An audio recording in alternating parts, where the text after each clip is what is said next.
अवाजी समातुन ताई radio voice of Sindh London.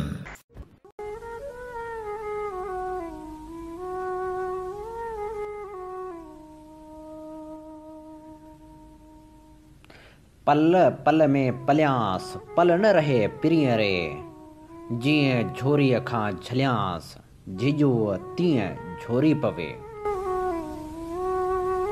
भलारे भिट धणी जे भलारे बैत सां मुंहिंजी आवाज़ मुसाफ़िर radio voice of Sindh London ता थिए दुनिया जी कुंड कुड़छ ताईं। जंहिंजा माॻ बि चए पियो उन्हनि मिड़नी महिरबाननि खे सिक भरियो सलाम शाल क़बूल पवे।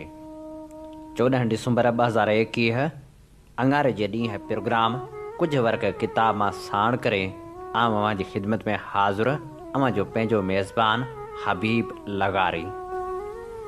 प्रोग्राम जी शुरूआत में अवां लाइ इहा ई दुआ शाल जित हुजो, सुख सलामती सां हुजो, कॾहिं बि ॾुखियो ॾींहुं न ॾिसो ऐं कॾहिं बि अवां जूं मुर्कूं मेरियूं न थियनि। दुनिया जी कुंड कुड़छ में जिते बि रहो, जंहिं बि हंधि रहो, पंहिंजनि लाइ पंहिंजी धरती लाइ ऐं दुनिया जे मज़लूम माण्हुनि लाइ जाखोड़ींदा रहो। शाल तव्हांजा ख़्वाब तबीरनि सां लाऊं लहनि।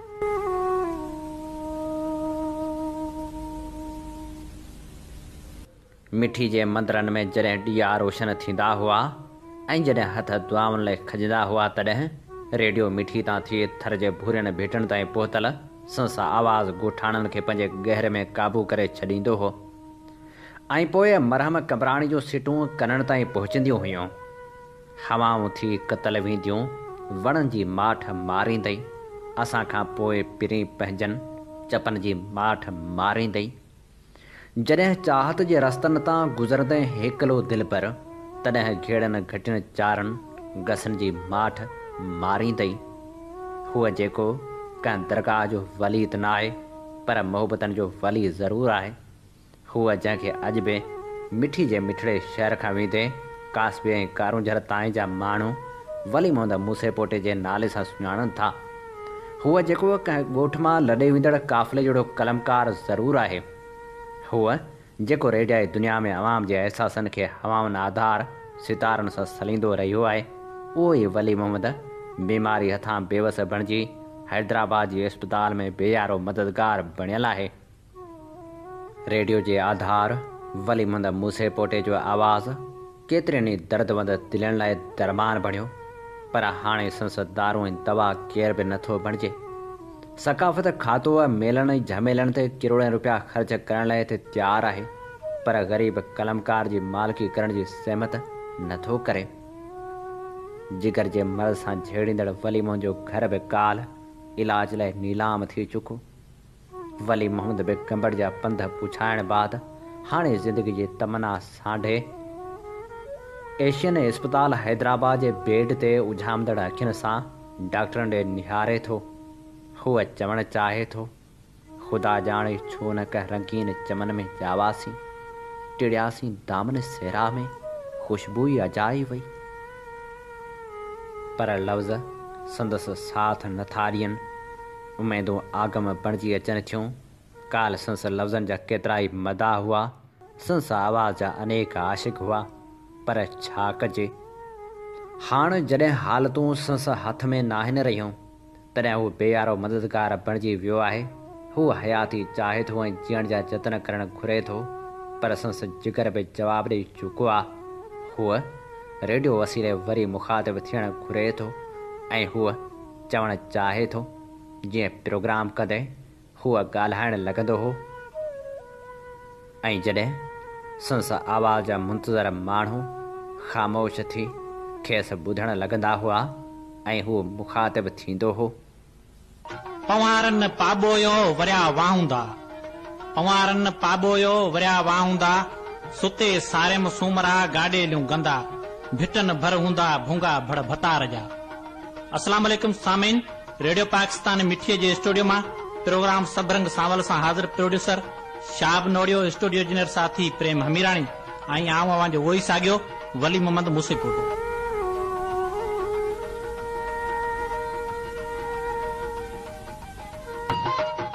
असांजे दिल तारनि मां उभरंदड़ सुरनि जी अॼु बुआ ई सदा, खुशियुनि जा खोड़ गुलाब अवां जे जीवन झोल में टिड़ंदा ऐं झूमंदा रहनि। शाल हमेशा ख़ुशबुनि जे भाकर में हुजो, हवाऊं नथो माणियल असांजो ही गुलाब कोमलताम जहिड़ो प्यार शाल क़बूल पवे।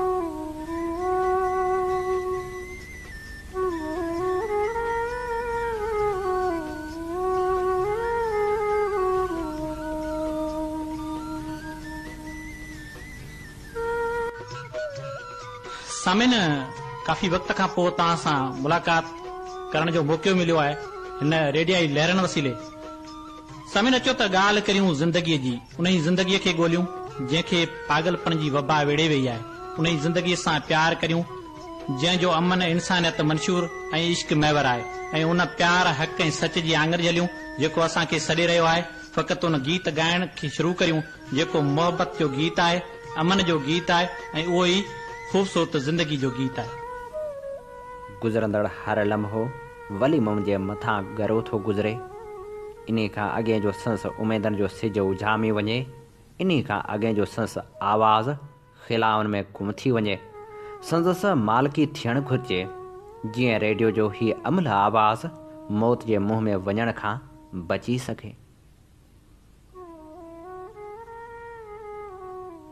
प्रोग्राम कुझु वर्क किताब मां में हाणे शामिल करियूं था कुझु सिंध जे हालतनि ते ख़बरूं। उमरकोट भरिसां ॻोठ आदित्य फार्म में शइ वठण लाइ पाड़े जे दुकान ते वियल 8 सालनि जी मासूम ॿारड़ी सां नामालूम जवाबदारनि मुबियाना तौरु ज़्यादती कई ऐं खेसि बेहोशी वारी हालत में वाटर कोरस में उछलाए फ़रार थी विया। ॿारड़ी काफ़ी देरि ताईं वापसि घर न पहुचण ते वालदेन पारां ॻोल्हा कई वई। ॻोल्हा कंदे वारसनि खे न्याणी वाटर कोरस मां शदीद ज़ख़्मी ऐं बेहोशी वारी हालत में मिली, जंहिंखे वारसनि खणाए इस्पताल आंदो, जितां डॉक्टरनि न्याणी खे ॻणती जोगी हालत में हैदराबाद मुंतक़िल करे छॾियो। जॾहिं ते इलाज कंदड़ डॉक्टर ॿुधायो त ॿारड़ी सां ज़्यादती थियल आहे। वैशी जवाबदार खेसि ज़्यादती बाद शदीद ज़ख़्मी करे शायदि खेसि मारण जी कोशिश बि कई। वधीक रिपोर्ट अचण खां पोइ ख़बर पइजी सघंदी। जॾहिं त पुलिस शक जे बुनियाद ते ॿिनि जवाबदारनि खे गिरफ़्तार करे वरितो आहे, जिन खां जांच पिणु हलंदड़ आहे। नगर पार्कर जे ॻोठ कोल्ही जी वीरी में 17 वरनि जी नारी हरियान ज़ाल रामजी कोल्ही फाहो ॿधी ख़ुदकुशी करे छॾी। जॾहिं त वारसनि ॿुधायो त नारी जी 15 ॾींहं अॻु शादी थी हुई। नारी जो मुड़ुसु संस इजाज़ खां सवाइ कराची मज़दूरी लाइ वियो त हुन कावड़ में अची ख़ुदकुशी करे छॾी। इस्लामाबाद हाई कोर्ट में साफ़ी मुदसर नारो जी बाज़ियाबी लाइ दरख़्वास्त ते ॿुधणी दौरान अटार्नी जनरल ख़ालिद जावेद ख़ान अदालत खे ॿुधायो आहे त मुतासिर साफ़ी जे घर भातियुनि सां मुलाक़ात में तफ़सील ॿुधी वज़ीर अज़म इमरान ख़ान समेत असां सभई शर्मसार हुआसीं। ॿुधणी दौरान चीफ जस्टिस अतहर मिनल्लाह खे अटार्नी जनरल ॿुधायो त मुदसर नारो जी फैमिली खे वज़ीर अज़म सां मिलरायो ऐं मुदसर अहिड़ो कुझु न कयो हो त उनखे लापता कयो वञे। जॾहिं त इस्लामाबाद हाई कोर्ट जे चीफ जस्टिस अतहर मिनल्लाह चयो त गुम थियल माण्हुनि लाइ कमीशन जी मौजूदगी आइन जे आर्टिकल 16 जी भञकड़ी आहे। अटार्नी जनरल ख़ालिद जावेद ख़ान अदालत खे ॿुधायो त मुदसर नारो जी फैमिली जी वज़ीर अज़म सां मुलाक़ात कराई वई। वज़ीर अज़म ख़ासि हिदायतूं जारी कयूं आहिनि। हुकूमत इन मामले खे संजीदा वठी रही आहे। अदालत खे अपील आहे त कुझु वक़्तु ॾिनो वञे। चीफ जस्टिस रिमार्क्स ॾिना त अदालत जो कमु नाहे माण्हुनि खे ॻोल्हे न ॻोल्हे सघे थी। रियासत जी ख़्वाहिश ई नाहे। जबरी गुमशुदगियुनि जी कमीशन बि आइन जे ख़िलाफ़ ठही आहे। रुगो फैमिलीज़ उन कमीशन में वेंदियूं आहिनि जिन खे तारीख़ ॾिनी वेंदी आहे। अदालत रिमार्क्स ॾिना त इंसानी हक़नि जे वज़ीर चयो त कानून ठाहे रहिया आहियूं। कानून जी त ज़रूरत ई नाहे। हज़ारे फैमिलियूं आहिनि जिन खे रियासत संभाले ई न पई।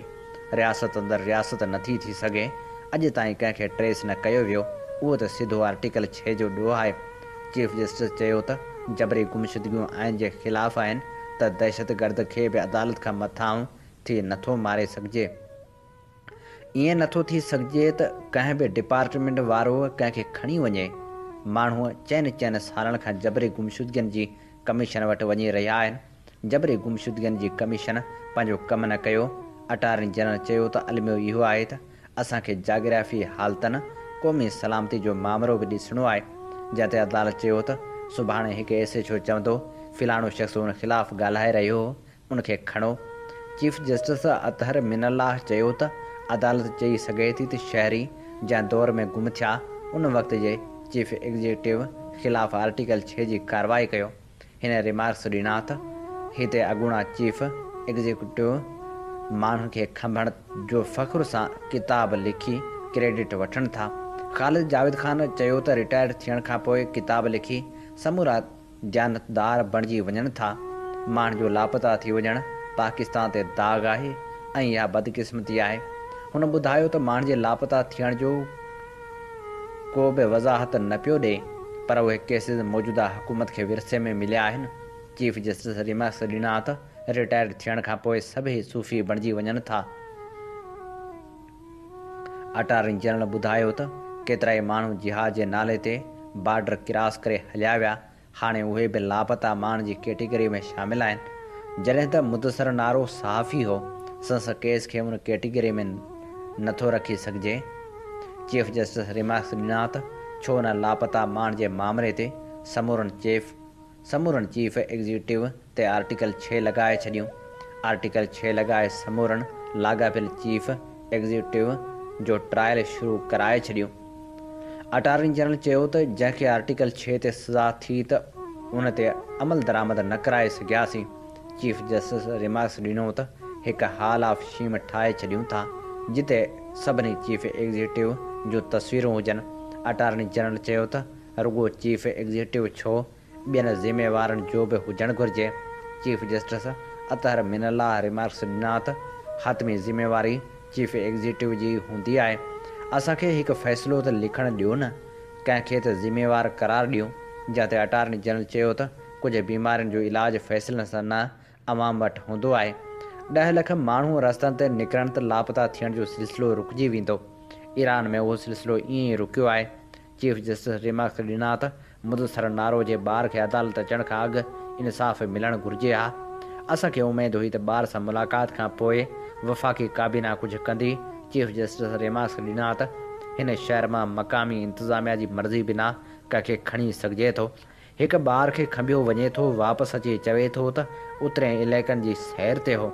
Chief justice Athar Minallah remarks ॾिना त असांखे ख़बर न आहे त मीडिया आज़ादु आहे या न। आज़ादु मीडिया हुजे हा त लापता माण्हुनि जे ख़ानदान जूं तस्वीरूं रोज़ अख़बारनि में हुजनि हा। अदालत केस जी वधीक सुनवाई 18 जनवरी ताईं मुलतवी करे छॾी। मलीर जी मक़ामी अदालत में नाज़म जोखियो क़त्ल केस जी काल्ह ॿुधणी थी, जंहिं सिलसिले में जेल इख़्तियारियुनि MPA जाम अवेज़ समेत ॿियनि जवाबदारनि खे अदालत में पेश न कयो। जिते अदालत जवाबदारनि खे पेश न करण ते सख़्त कावड़ जो इज़हार कयो।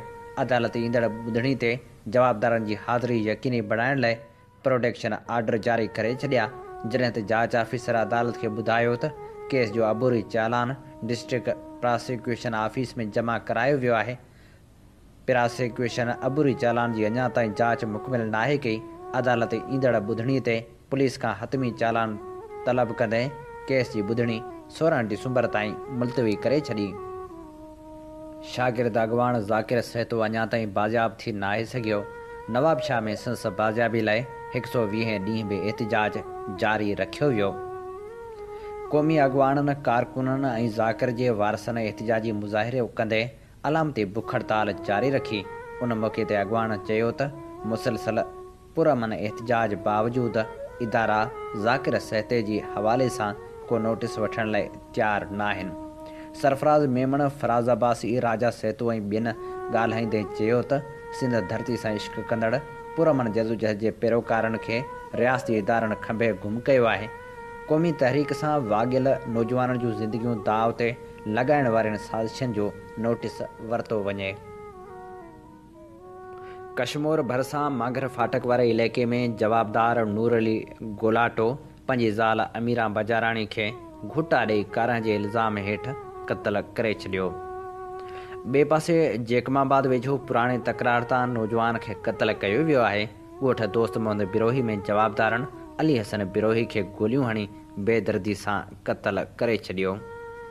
कंबर शहर में बदअमनी ते ज़ाब्तो अची न सघियो आहे, जॾहिं त शहरी बदअमनी ख़िलाफ़ रोडनि ते निकिरी आया। कामरेड नज़ीर ऐं ॿिनि जी अॻुवाणी में एहतिजाजी मुज़ाहिरो करे धरणो हयो वियो। उन मौक़े ते अॻुवाण चयो त पुलिस जा सिफ़ारिशी ऐं राशी ऑफिसर हुजण करे अमन अमान दाव ते लॻी वियो आहे। फुर ऐं चोरियुनि जूं वारदातूं मामूल बणियल आहिनि। हुननि मुतालबो कयो त फौरी तौरु ईमानदार ऑफिसर मुक़ररु करे ॾोहनि ते ज़ाब्तो आंदो वञे। क़ौमी अवामी तहरीक जे सरबराह अयाज़ लतीफ़ पलीजे चयो आहे त सिंध जा माण्हू इम्कानी ख़तरनि लाइ तयारु रहनि। इंतिहा पसंदी जो रवैयो ठीकु न आहे। सिंध जी बहितरी घणनि तरफ़नि कमनि सां थींदी। सिंध जा माण्हू इम्कानी ख़तरनि लाइ तयारु रहनि। इल्म मेरठ ऐं सियासत ते ध्यानु ॾिनो वञे। अवामी तहरीक जे मरकज़ी सदर डॉक्टर रसूल बख्श ख़ासखेली, मरकज़ी नायब सदर हुरुनिसा पलीजो ऐं ॿियनि पंहिंजे जारी कयल बयान में चयो आहे त नौकरियुनि आसिरे बेरोज़गारनि खां पैसा उगाइण जी मज़मत करियूं था। हिकु वॾी साज़िश ज़रिए सिंध हुकूमत ऐं IBA वारनि अरबें रुपयनि जी उगाड़ी कई आहे। सिंध जे मुख़्तलिफ़ शहरनि में ज़रई भाण ब्लैक ते विकिरो थी रहियो आहे, जंहिंजे करे आबादगार परेशान आहिनि। सालेहपट में ज़रई भाण अणलभ बणिजी वियो आहे। सरमाएदारनि सरकारी नोटिस थुॾे मनपसंद अघनि ते भाण विकिरो करणु शुरू करे छॾियो आहे। ज़राइत खाते ऐं रेवेन्यू अमलदारनि भाण सां भरियल ट्रालर खे सालेहपट भरिसां हथ पिणु कयो आहे। जॾहिं त ॿिए तरफ़ टंडियल हियार में पिणु भाण ब्लैक ते विकिरो थी रहियो आहे। काल्ह आबादगारनि भाण ब्लैक ते विकिरो थियण ख़िलाफ़ एहतिजाजी मुज़ाहिरो पिणु कयो। उन मौक़े ते अॻुवाणनि चयो त भाण जी 1800 वारी बोरी 2600 रुपयनि में मिली रही आहे। जॾहिं त ॿिए तरफ़ मीरपुर ख़ास में भाण ब्लैक ते विकिरो करण ख़िलाफ़ आबादगारनि एहतिजाजी मुज़ाहिरो कयो।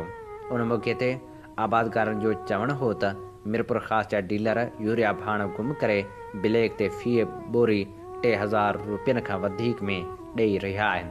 हिन वक़्तु कणिक जो फसल पोखियल आहे, जंहिंखे वक़्तु सिर यूरिया भाण न मिलियो त उपत ते वॾो असरु पवंदो। डीलरनि सां ज़राइत खाते जी इंतिज़ामिया मिलियल आहे। भाण न मिलियो त DC ऑफिस अॻियां एहतिजाजी धरणो हणंदासीं। हीअ असीं अव्हांजी ख़िदमत में पेश करे रहिया हुआसीं ख़ासि ख़बरूं। अव्हीं ॿुधी रहिया आहियो radio voice of Sindh London ऐं अव्हांजी ख़िदमत में प्रोग्राम पेश कयो पियो वञे कुझु वर्क किताब मां। हिन प्रोग्राम सां अव्हांजी ख़िदमत में हाज़िर अव्हांजो पंहिंजो मेज़बान हबीब लगारी।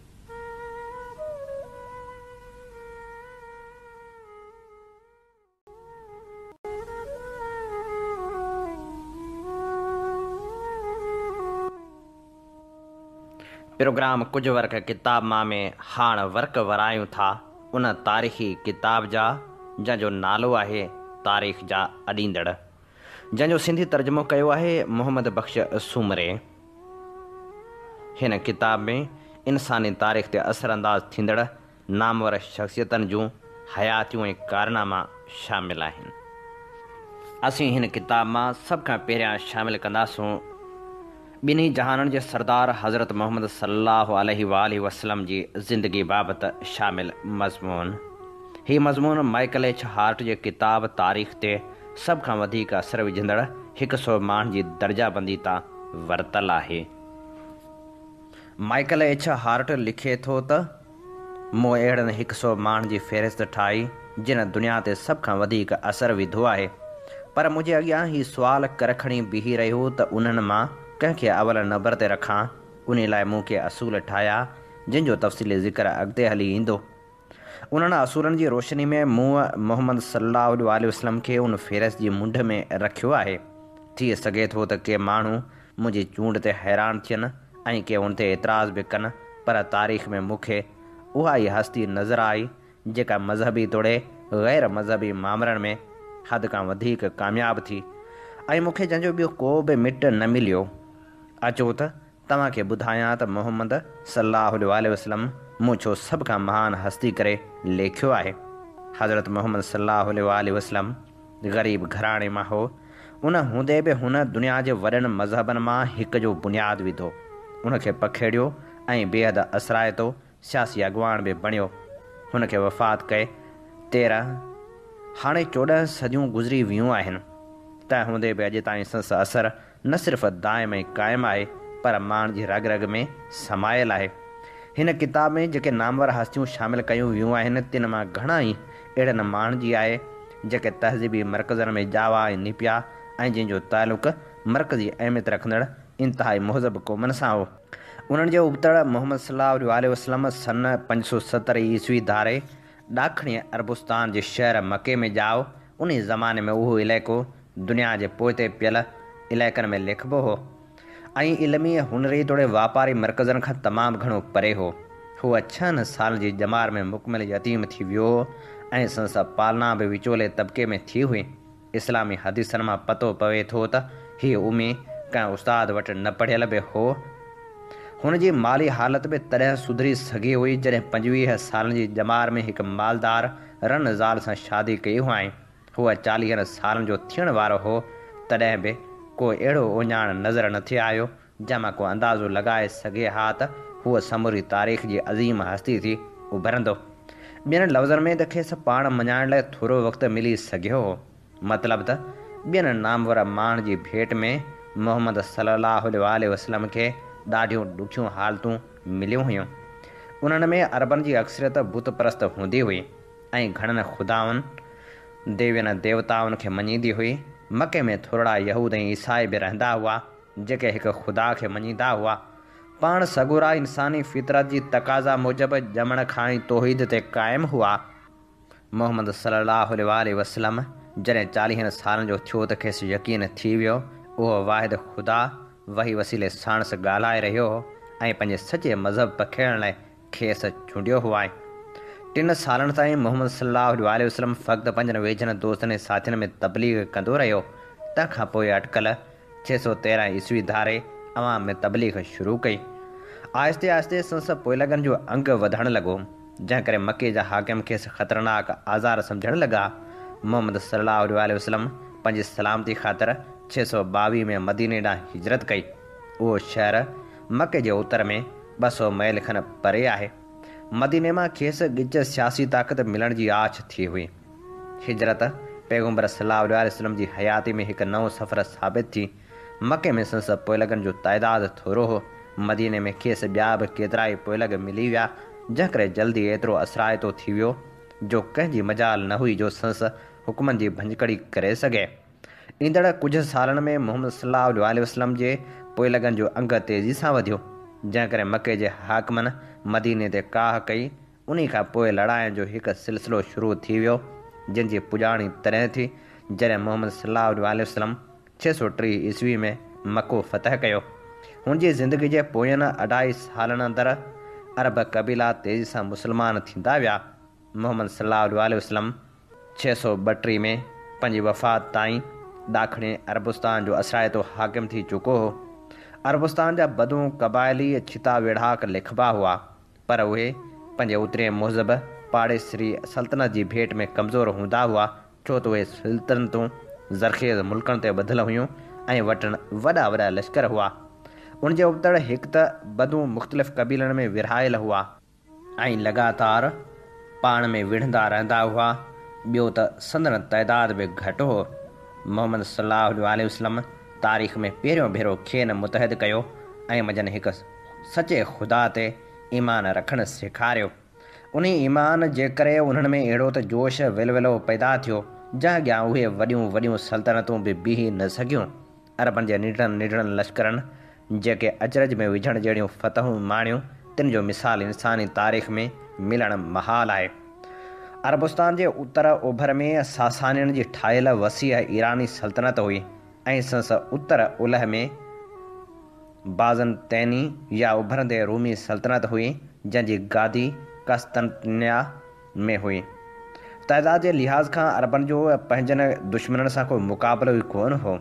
तंहिं हूंदे बि उत्साहियल अरबनि तेज़ी सां सॼो इराक़ शाम ऐं फ़लस्तीन फ़तह करे वरितो। उन्हनि 642 ईस्वी में बाज़नतैनी सल्तनत खां मिस्र खसे वरितो ऐं ईरानी फ़ौजनि खे 637 में कादशाह जी जंग में 642 ईस्वी में नहावन जी लड़ाई में मोतमार शिकस्त ॾिनाऊं। उहे फ़तहूं मोहम्मद सल्लल्लाहु अलैहि वसल्लम जे पहिरियनि ॿिनि ख़लीफ़नि अबू बकर रज़ियल्लाहु ताला अन्हु ऐं उमर बिन ख़िताब रज़ियल्लाहु अन्हु जे ॾींहनि में थियूं, पर उन्हनि सां अरब फ़तहूं बस न थियूं। अरब फ़ौजूं 711 ईस्वी धारे सॼे उत्तर अफ्रीका खे मुकमिल तरह लताड़े वञी एटलांटिक वॾे समुंड ताईं पहुतियूं। उतां उन्हनि उत्तर तरफ़ रुख़ कयो ऐं जिब्राल्टर जोगजी समुंड उकिरी वञी स्पेन जे वसे ॻोए बादशाही मथां ग़ालिब पियूं। हिकिड़ो ज़मानो अहिड़ो बि आयो जॾहिं लॻो थिए त मुस्लमान सॼे ईसाई यूरोप ते ग़लबो करे वठंदा। मुस्लमाननि जी हिकु फ़ौज वञी विच यूरोप ताईं पुॻी हुई, पर 732 ईस्वी में टूअरस वारी मशहूरु लड़ाई में आख़िरकार फ़्रेंचनि खेनि शिकस्त ॾिनी। बहरहाल हिकु सदी खां बि घटि अरसे में उन्हनि अरब बदुअन पैगंबर सल्लल्लाहु अलैहि वसल्लम जे वाइदे खां मुतासिर थी हिकु अहिड़ी सल्तनत हासिल करे वरिती हुई जेका हिंदुस्तान जे सरहदनि खां वठी एटलांटिक वॾे समुंड ताईं पखिड़ियल हुई। उन जहिड़े वसीअ सल्तनत दुनिया अॻे कॾहिं बि न ॾिठी हुई ऐं न वरी फ़तह थियल इलाइक़नि जे अहिड़नि माण्हुनि हुन खां अॻु कॾहिं पंहिंजो मज़हब मटायो हो। हरू ईअं बि नाहे त उहे समूरियूं फ़तहूं दाइमी साबित थियूं। ईरानी जेतोणीकि पैगंबर सल्लल्लाहु अलैहि वसल्लम जे दीन ते अञा ताईं क़ाइमु आहिनि, पर उन्हनि अरबनि खां वरी आज़ादी हासिल करे वरिती ऐं स्पेन में 7 सदियुनि जी लड़ाई खां पोइ ईसाई नेठि वरी सॼो अबखंड फ़तह करण में कामयाबु थी विया। तंहिं हूंदे बि उत्तर अफ्रीका जे सामुंडी किनारे वारी समूरे इलाइक़े वांगुरु क़दीम तहज़ीब जी परवरिश कंदड़ 2 मुल्क मेसोपोटेमिया ऐं मिस्र अञा ताईं अरब आहिनि। मुस्लमान जो हीअ नओं मज़हब न फ़क़्ति उन्हनि इलाइक़नि में पखिड़ियो जेके मुस्लमान मुंड में फ़तह कया हुआ, पर विच वारनि सदियुनि में ॿियनि ॾोराहनि इलाइक़नि ॾांहुं पखिड़िजंदो रहियो। अॼुकल्ह उन मज़हब जा किरोड़े मञीदड़ अफ्रीका तोड़े विच एशिया में मौजूदु आहिनि। पाकिस्तान ऐं उत्तर हिंदुस्तान में त संदन तइदाद अञा बि वधीक आहे। इंडोनेशिया खे मुतहद रखण जो कम बि हिन नए मज़हब ॾिनो आहे। अलबत्ता हिंदुस्तानी निंढे खंड में मुस्लमाननि ऐं हिंदनि जो झेड़ो अञा ताईं संदन ॿधी में रुकावट बणियल आहे। आख़िर इंसानी तारीख़ ते पियल मोहम्मद सल्लल्लाहु अलैहि वसल्लम जे असर जो काथो कीअं कजे। रुगो इस्लाम पंहिंजनि मञीदड़नि ते वॾो असरु नथो रखे, पर मज़हब में बि पंहिंजनि मञीदड़नि ते असरु रखनि था। दुनिया में ईसाइनि जो अंग त मुस्लमाननि खां थुले लेखे बीणो आहे, पोइ बि हुननि जे किताब में मोहम्मद सल्लल्लाहु अलैहि वसल्लम खे ईसा खां मथां दर्जो मिलण ते थी सघे थो त पहिरियां ई कुझु अजीब लॻे। उन्हीअ फ़ैसिले मोहम्मद सल्लल्लाहु अलैहि वसल्लम खे ईसा खां मथे रखण जा 2 मुख्य सबब आहिनि। हिकु त ईसाई जा मुख्य वाजिबी ऐं इख़लाक़ी हुकम, ख़ासि करे उहे जेके यहूदियुनि खां मुख़्तलिफ़ आहिनि, बुनियादी तरह हज़रत ईसा खां ई मिलियल आहिनि। पर नओं उहिदनामो इंजील घणे भाङे हज़रत ईसा जो न पर सेंट पाल जो लिखियलु आहे। सेंट पाल ईसाई जो मुख्य पखेड़ींदड़ ऐं ईसाई मज़हब जो ॾिनल ख़ुदा इल्म जो मुख्य अॾींदड़ आहे। ॿियो त ईसा जी भेट में मोहम्मद सल्लल्लाहु अलैहि वसल्लम पाण न फ़क़्ति इस्लाम जो अक़ीदो ॾिनो, पर उन मज़हब जा शरी ऐं इख़लाक़ी असूल पिणु संस ॾिनल आहिनि। तंहिंखां सवाइ मोहम्मद सल्लल्लाहु अलैहि वसल्लम बुनियादी तौरु पंहिंजे सिर नओं मज़हब पखेड़ियो ऐं इस्लामी शरीयत बि पाण सिर लागू कई। इस्लाम जो मुक़दस किताब क़ुरान पाक बि ॾिनो। क़ुरान में उहे आयतूं गॾु थियल आहिनि जिन जे बारे में मोहम्मद सल्लल्लाहु अलैहि वसल्लम खे यकीन हो त उहे वही वसीले अलाह पाण ॾांहुं मोकिलियूं हुयूं। मोहम्मद सल्लल्लाहु अलैहि वसल्लम जे जहिड़े ई संस पोइ लॻनि मोमिननि उहे आयतूं अक़ीदतमंदी विचां लिखी छॾियूं हुयूं ऐं संस वफ़ात कए को घणो अरसो न गुज़रियो हो जो उन्हनि आयतनि खे मोतबर किताबी सूरत ॾिनी वई। तंहिं करे क़ुरान मोहम्मद सल्लल्लाहु अलैहि वसल्लम जे अक़ीदनि ऐं संस ॾिनल सिख्या जी नुमाइंदगी करे थो ऐं उन में उहे ई आयतूं आहिनि जेके संस वाता निकितियूं हुयूं। अहिड़ी तरह गॾु थियल ईसा जी सिख्या किथे बि नथी मिले। जीअं त क़ुरान बि मुस्लमान लाइ एतिरी अहमियत रखे थो जेतिरी इंजील ईसाइनि लाइ, तंहिं करे क़ुरान वसीले मोहम्मद सल्लल्लाहु अलैहि वसल्लम जो असरु वधीक पियो आहे। जेकॾहिं ईसा अलैहिस्सलाम ऐं सेंट पाल जो गॾियल असरु हिकु पुड़ में विझिजे ऐं ॿिए पुड़ में मोहम्मद सल्लल्लाहु अलैहि वसल्लम जो असरु रखिजे त घणो करे मोहम्मद सल्लल्लाहु अलैहि वसल्लम जो असरु ॿिन्ही जे गॾियल असर खां बि वधीक वज़नाइतो लॻंदो। ख़ालिस मज़हबी सतह ते बि मोहम्मद सल्लल्लाहु अलैहि वसल्लम ओतिरो ई असराइतो लॻंदो जेतिरो हज़रत ईसा अलैहिस्सलाम। अञा बि उहो त ईसा फ़क़्ति दीनी रहबर हो, पर मोहम्मद सल्लल्लाहु अलैहि वसल्लम न फ़क़्ति दीनी पर दुनियाई अॻवान पिणु हो। हक़ीक़त में त अरबनि जेके बि फ़तहूं माणियूं तिन पोइतां मोहम्मद सल्लल्लाहु अलैहि वसल्लम जी शख़्सियत कमु थिए कयो। उन हिसाब सां ॾिसिजे त मोहम्मद सल्लल्लाहु अलैहि वसल्लम जहिड़ो असराइतो सियासी अॻुवान असांखे इंसानी तारीख़ जे कंहिं बि ज़माने में न मिलंदो। ॿियनि अहम तारीख़ी वाक़िअनि जे बारे में कोई चई सघे थो त जेकॾहिं उन ज़माने में फ़िलाणो सियासी अॻुवान रहबरी करण लाइ पैदा न बि थिए हा त बि उहे वाक़िआ ज़रूरु थियनि हा, छो त उन्हनि जो थियणु अणटर थी चुको हो। मिसाल तौरु साइमन बोलियोर खणी पैदा न थिए हा त बि ॾखण अफ्रीका जूं ॿेठकूं स्पेन खां आज़ादी वठण में कामयाबु थी वञनि हा, पर अरब फ़तहनि जे बारे में ईअं चई नथो सघिजे। मोहम्मद सल्लल्लाहु अलैहि वसल्लम अॻे अहिड़े क़िस्म जो को बि वाक़िओ न थियो हो, तंहिं करे उहो चवणु अजायो थींदो त हुन खां सवाइ बि अरब अहिड़ियूं फ़तहूं माणे सघनि था। अरबनि जे फ़तहनि जो मामिलो घणो मुख़्तलिफ़ आहे। इराक़ खां वठी मराकश ताईं अरब क़ौमनि जो हिकु अहिड़ो सिलसिलो अॼु ॾींहं ताईं क़ाइमु आहे जेको न फ़क़्ति इस्लाम में हिकु जहिड़ो ईमान रखे थो, पर अरबी ज़ुबान तारीख़ ऐं सक़ाफ़त जी हिकु जहिड़ाई जे आधार ते पाण में जुड़ियल आहे। इस्लाम में क़ुर शरीफ़ खे मरकज़ी हैसियत हासिलु आहे ऐं उहो अरबी ज़ुबान में लिखियलु आहे। क़ुर जी मरकज़ी हैसियत अरबी ज़ुबान खे टुटण ऐं अणचिटियनि मक़ामी ॿोलियुनि में बदिलजण खां बचाए छॾियो आहे। न त थी सघे थो त उहा ज़ुबान हिन महल ताईं धार धार मक़ामी ॿोलियुनि में विरहाइजी वञे हा। बेशक अरब रियासतनि में काफ़ी इख़्तिलाफ़ आहिनि ऐं उहे पाण में विरहायल बि आहिनि, पर अहिड़े जुज़वी निफ़ाक़ जे करे असांखे नथो जुगाए त इतिहाद जे दाइमी अनसरनि खां अखियूं पूरे छॾियूं जेके अञा ताईं क़ाइमु आहिनि। मिसाल तौरु ईरान ऐं इंडोनेशिया तोड़े जो ॿई मुस्लमान ऐं तेल पैदा कंदड़ मुल्क आहिनि, पर उहे 1973 ऐं 74 जे सियारे वारे तेल जी बंदिश में शरीक न थिया। उहा का इतफ़ाक़ी ॻाल्हि न हुई त सभई अरब रियासतूं ऐं फ़क़्ति अरब रियासतूं ई उन मामले में हिक ॿिए जूं साथियारी बणियूं हुयूं। अहिड़ी रीति ॾिसूं त 7वीं सदीअ वारियूं अरब फ़तहूं अॼु ॾींहं ताईं इंसानी तारीख़ में पंहिंजो मुख्य किरदारु अदा कंदियूं अचनि थियूं। मूंखे सॼी इंसानी तारीख़ में ॿी का बि अहिड़ी हस्ती नज़र नथी अचे जंहिं मज़हबी तोड़े ग़ैर मज़हबी मैदाननि में हज़रत मोहम्मद सल्लल्लाहु अलैहि वसल्लम जेतिरो दाइमी असरु छॾियो हुजे। उहो ई सबबु आहे जो मूंखे इंसानी तारीख़ ते वधि में वधि असरु छॾींदड़ शख़्सियतनि जी फ़हिरिस्त में अवल नंबर ते रखियो आहे। हीअ असीं वर्क वराए रहिया हुआसीं किताब तारीख़ जा अॾींदड़ जा। हीअ किताब सिंधी में तर्जुमो कयो आहे मोहम्मद बख़्श सूमरे। हीअ किताब पहिरियों भेरो 1997 में छपराए पधिरो कयो वियो हो, जॾहिं त हिन किताब जो नओं छापो 2021 में सिंधी का पब्लिकेशन पारां छपराए मंज़र आम ते आंदो वियो आहे। अमीं ॿुधी रहिया आहियो radio voice of Sindh London ऐं आउं जो मेज़बान आहियां हबीब लगारी। अवां जी ख़िदमत में प्रोग्राम पेश कयो पियो वञे कुझु वर्क किताब मां।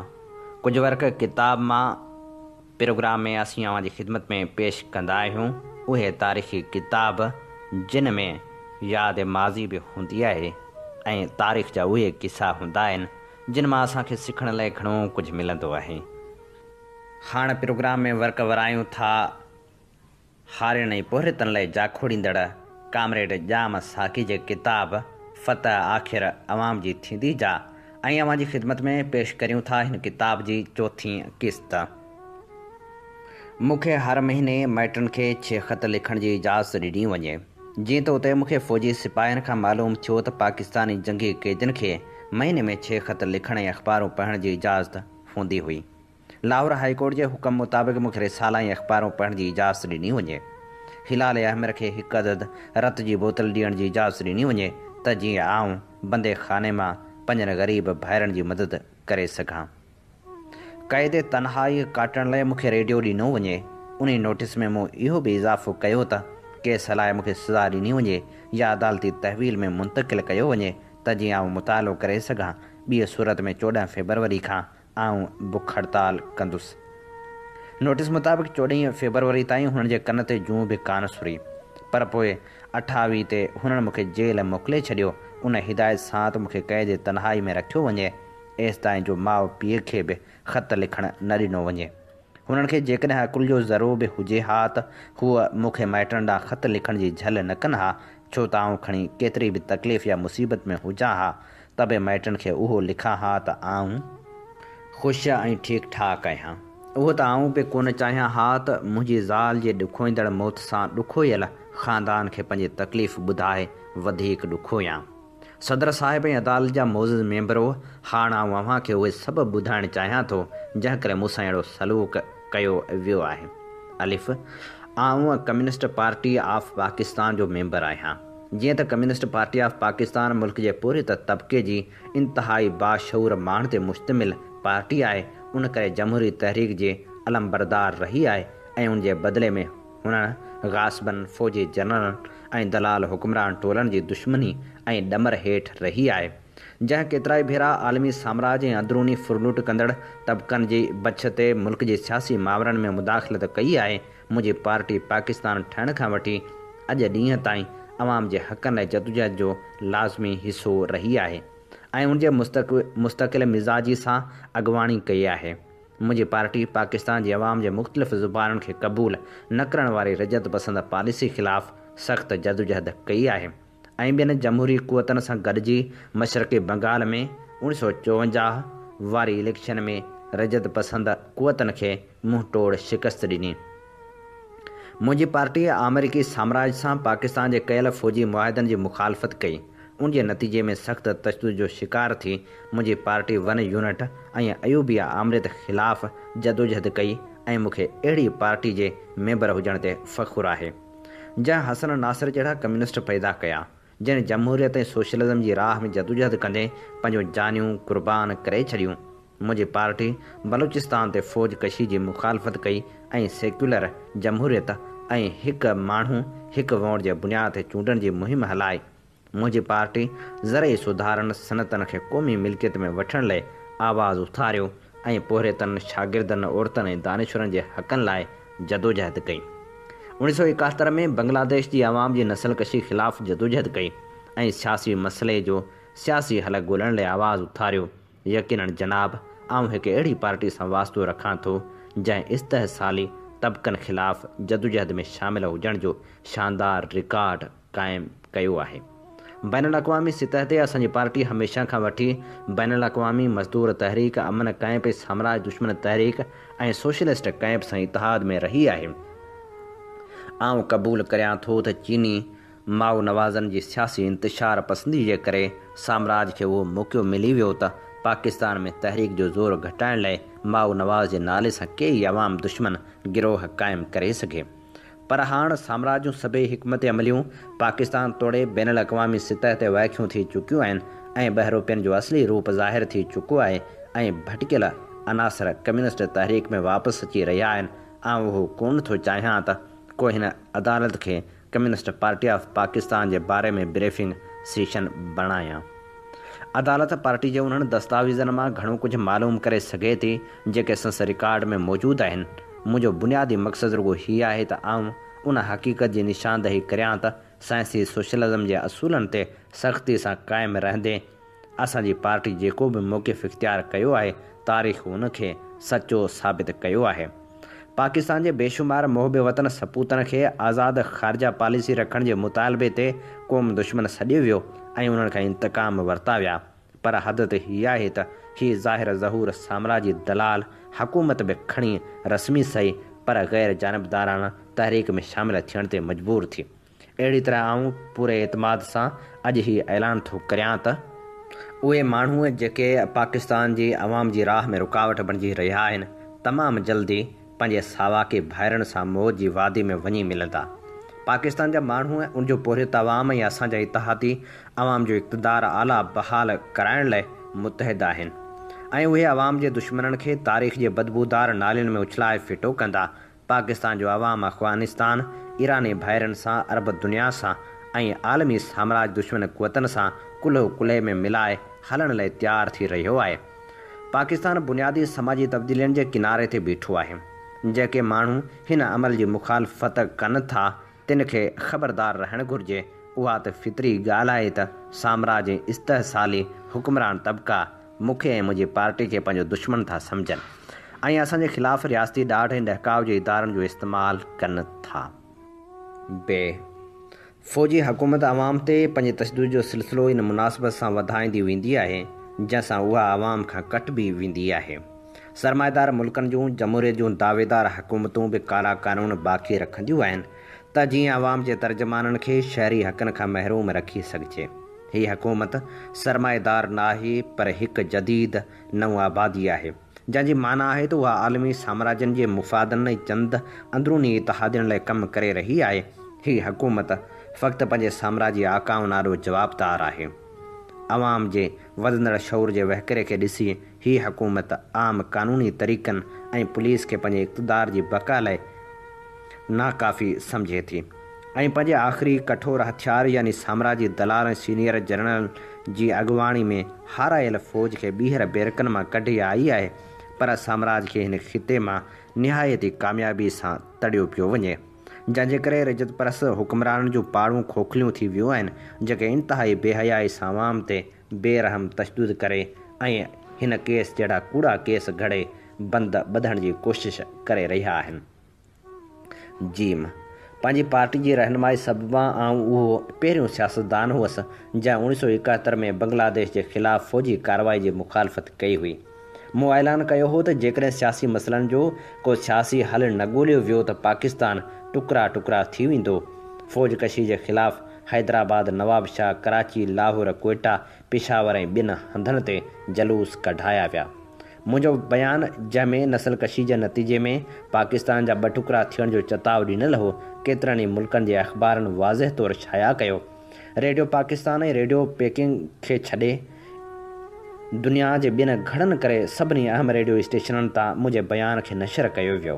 पाकिस्तान जा जासूसी इदारा नस्लकशी ख़िलाफ़ु हलियल मुहिम में अदा कयल किरदार जे करे मूं ते तमामु घणा ॾमरजी पिया। हुननि उहे अफ़वाहूं पखेड़णु शुरू कयूं त आउं पाकिस्तान जे ख़िलाफ़ु ऑल इंडिया रेडियो तां तक़रीरूं करे रहियो आहियां। मूं 12 जनवरी 1973 ईस्वी ते रोज़नामा जंग जे हिकु बयान में तबसरो कंदे चयो हो त CID वारनि खां सवाइ जेकॾहिं को बि शख़्स खणी चई वञे त हुन मूंखे ऑल इंडिया रेडियो तां तक़रीर कंदे ॿुधो आहे या कंहिं मूंखे हिंदुस्तान में किथे ॾिठो आहे त आउं फाही चढ़ण लाइ तयारु आहियां। मौजूदा जनरलनि खां अॻुवारा जनरल शेख मुजीबुर रहमान खे ज़ाती तौरु 6 नुक़्तनि खां घणो वधीक ॾियण लाइ तयारु हुआ, पर हू बंगाली अवाम खे सिर्फ़ु 6 नुक़्ता ॾियण लाइ तयारु न हुआ। उहे जनरल साहिब हिंदुस्तान जे जनरल अरोड़ा जे साम्हूं हथियार फिटा करण ऐं गीसी करण लाइ त तयारु थी विया, पर पंहिंजी अवाम जे आॾो हथियार फिटा न कया। हुननि हुक्मरान तबक़नि रजत पसंद सियासतदाननि खे धमकियूं, लाइसेंस ऐं परमिटूं ॾेई ख़ामोश करे छॾियो, पर मुख्य ऐं पोरितनि जी सही तर्जमानी कंदड़ ॿियनि सियासतदाननि खे कंहिं बि अटकल सां ख़ामोश करे न सघिया। सो मूंसां इंतकामी रवैयो रखणु हुननि जो आख़िरी ज़रूरी जवाज़ हो। यहया टोलो हिकु जनरल उमर खे मुंहिंजे क़त्ल करण लाइ मुक़ररु कयो ऐं मुंहिंजा वारंट जारी कया विया, पर पाकिस्तान जी अवाम मूंखे उन्हनि जे खूनी चंपनि में फासाइण खां बचाए वरितो। जनरल उमर जी हिदायत ते सरकारी अख़बारनि में अहिड़ा बयान छपाया विया त सरहद पार करे हलियो वियो आहियां ऐं ऑल इंडिया रेडियो तां पाकिस्तान ख़िलाफ़ु तक़रीरूं करे रहियो आहियां। बाद में पुलिस ऑफिसरनि जी हिकु गॾिजाणी घुराए उनखे ॿुधायो वियो त जाम साकी हिते ई किथे कंहिं बहराड़ी जे ॻोठ में लिकियलु आहे। हुननि खे हुकुम कयो वियो त जाम साकी खे गिरफ़्तार करे खेसि ख़ाकी वर्दी पाराए क़त्ल करे छॾियो ऐं संदसि लाश जूं फ़ोटूं हुकूमत खे पेश कयो। जल्द पोइ उन्हनि हिकु अफ़वाह पखेड़ियो त जाम साकी छोड़ सेक्टर वटां हिकु हिंदुस्तानी फ़ौजी ऑफिसर जी हैसियत में पाकिस्तान अंदरि दाख़िल थियो, जंहिंखे असांजे बहादुर फ़ौजनि मारे छॾियो, जंहिंजे लाश जी तस्वीर हुकूमत वटि मौजूदु आहे। उन्हनि इहा बि प्रोपेगेंडा कई त आउं लक्ष्मण सिंह सां गॾिजी पंहिंजे ई ॻोठनि ते हमला करे रहियो आहियां। हीअ हिकु दिलचस्प ऐं दर्दनाक हक़ीक़त आहे त लक्ष्मण सिंह मुंहिंजे ॻोठ ते हमिलो कयो हो ऐं मुंहिंजनि 3 माइटनि खे क़त्ल करे छॾियो हो। हुन मुंहिंजे वालिद साहिब खे पिणु मारकुट कई हुई ऐं हुनजी बेइज़ती कई हुई, छाकाणि त अॻु कयल हिकु हमले में हुनजो हिकु माण्हू मुंहिंजे ॻोठ में मारिजी वियो हो। मूंखे जॾहिं जनरल उमर जे उन्हनि मनसूबनि जी ख़बर पई तॾहिं मूं हुन ते तबसरो कंदे चयो हो त उहो ॾींहुं ज़रूरु ईंदो जॾहिं असीं हिन मुक़दस सरज़मीन ते इज़त ऐं फ़ख़ुर सां कंध मथे करे घुमंदासीं, पर जनरल यहया ऐं जनरल उमर जहिड़नि माण्हुनि खे मुंहुं लिकाइण लाइ जाइ न मिलंदी। अॼु जॾहिं आऊं अज़ाब हेठि आहियां ऐं मुंहिंजो जिस्म ज़ंजीरनि में जकड़ियल आहे त बि आऊं अॻातो ऐं उॼातो न आहियां। बहरहाल जनरल यहया ऐं जनरल उमर त नेठि हटी विया, पर हाणोकनि जनरल खां इहा ॻाल्हि कान थी विसरे त मूं बांग्लादेश में फ़ौज हथां क़त्ल अवाम जी मुखालफ़त करण जी जुरत कई हुई।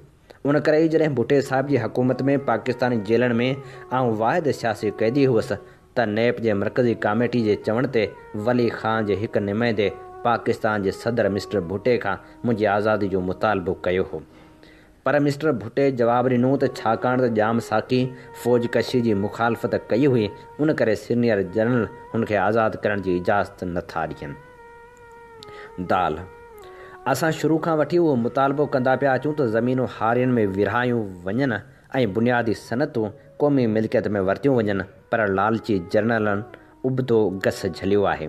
पीपी हुकूमत जे दौर में क़ौमी तहवील में वरितल इदारनि खे हुक्मरान वापसि निजी में ॾेई रहिया आहिनि, जॾहिं त अफ़गानिस्तान ऐं ईरान निजी इदारनि खे क़ौमी मिल्कियत में वठणु शुरू करे छॾियो आहे।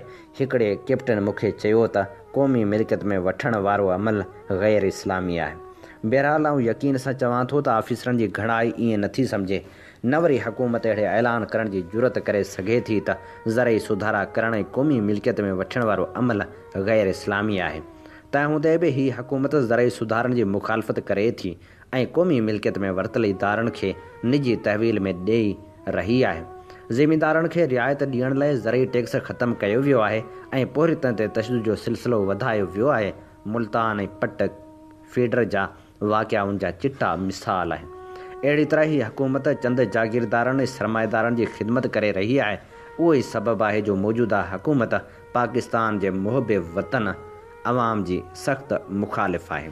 जनाब सदर, आउं इहो वाज़ह करणु चाहियां थो त आउं जॾहिं सीनियर जनरल जो ज़िक्र कयां त उन मां मुंहिंजी मुराद उहे जनरल आहिनि जेके पहिरियां ई बरतानिया फ़ौज में भर्ती थिया हुआ।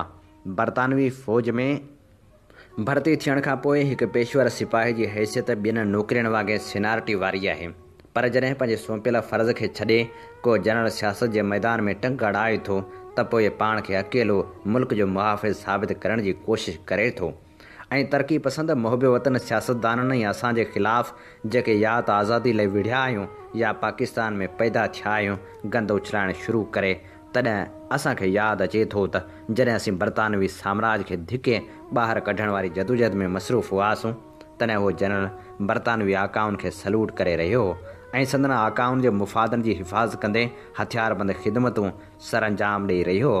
जेकॾहिं हिन में आज़ादी वारी जदोजहद में शामिलु थियण जेतिरी जुरत न हुई त पोइ हूअ फ़ौज खां सवाइ का ॿी नौकिरी बि करे पए सघियो या चुपचाप पंहिंजे घर में वञी आरामी थी पए सघियो। असां हिकिड़े फ़ौजी सिपाही खे उनजी गुरबत ऐं घटि इल्म जे करे त माफ़ करे सघूं था, पर हिकिड़े कमीशनड ऑफिसर खे बख़्शे नथा सघूं, छाकाणि त हू सियासत में टंग अड़ाए थो ऐं असां पाकिस्तानी अवाम जे ख़िलाफ़ु गंद उगाछणु लॻे थो। उन करे असां हिन नतीजे ते पहुता आहियूं त अहिड़ो शख़्स पैसे ख़ातिर कंहिं बि माण्हू खे क़त्ल करे सघे थो। जेकॾहिं सीनियरिटी जे बुनियाद ते को शख़्स तरक़ी कंदो कमांडर इन चीफ जे उहिदे ताईं पहुची वञे थो त उन में को हर्ज न आहे। मूं कॾहिं हिकु साहित लाइ बि इहो न सोचियो आहे त असांजो पोस्ट मास्टर जनरल या रेलवे जो चेयरमैन पाकिस्तान ठहण खां पहिरीं भर्ती थिया हुआ, पर असीं कंहिं बि फ़ौजी जनरल खे उनजे हरगिज़ इजाज़त न ॾींदासूं त हू सियासतदाननि ते इल्ज़ाम मढ़े ऐं पाकिस्तान जे सदारती उहिदे ते कब्ज़ो करे वेही रहे। सदर चूंडण जो हक़ सिर्फ़ु ऐं सिर्फ़ु आवाम खे हासिलु आहे। घटि में घटि मूंखे ज़ाती तरह को बि एतिराज़ु न थींदो जेकॾहिं को जनरल सदारती उहिदे लाइ चूंड विढ़े ऐं कामयाबु थी अचे। पाकिस्तान जो आवाम जेको कॾहिं त एतिरो होशियारु हो जो साम्राज्यनि खे तड़े कढे सघियो थे ऐं पाकिस्तान ठाहे सघियो थे, ऐं जेकॾहिं हाणे बकोल फ़ौजी टोले जे 33 सालनि खां पोइ कुंद ज़हन ऐं जाहिल थी वियो आहे ऐं वोट सही तरीक़े सां ॾेई नथो सघे त रुॻो फ़ौजी सदर खे मुंतख़िब करे सघे थी, त अहिड़ी सूरत में घटि असां पंहिंजो पाण खे इहा तसलीत ॾेई सघंदासीं त असांखे त खणी सदर चूंडण जो हक़ु कोन्हे, पर असांजे 6 लख पुटनि ऐं भाइरनि उनखे चूंडियो आहे। बाक़ी जेकॾहिं सीनियरिटी जे बुनियाद ते को माण्हू सदर थिए थो त उहो सिर्फ़ु पंहिंजी नुमाइंदगी करे सघे थो। हीअ असीं अव्हांजी ख़िदमत में पेश करे रहियासीं ॼाम साकी जे किताब फ़तह आख़िर आवाम जी थींदी जी 4थी क़िस्त। अमी ॿुधी रहिया आहियो radio voice of Sindh London ऐं अव्हांजी ख़िदमत में प्रोग्राम पेश कयो पियो वञे कुझु वर्क किताब मां। कुझु वर्क किताब मां प्रोग्राम साण आऊं अव्हां सां मुखातिब जो पंहिंजो मेज़बान आहियां हबीब लगारी।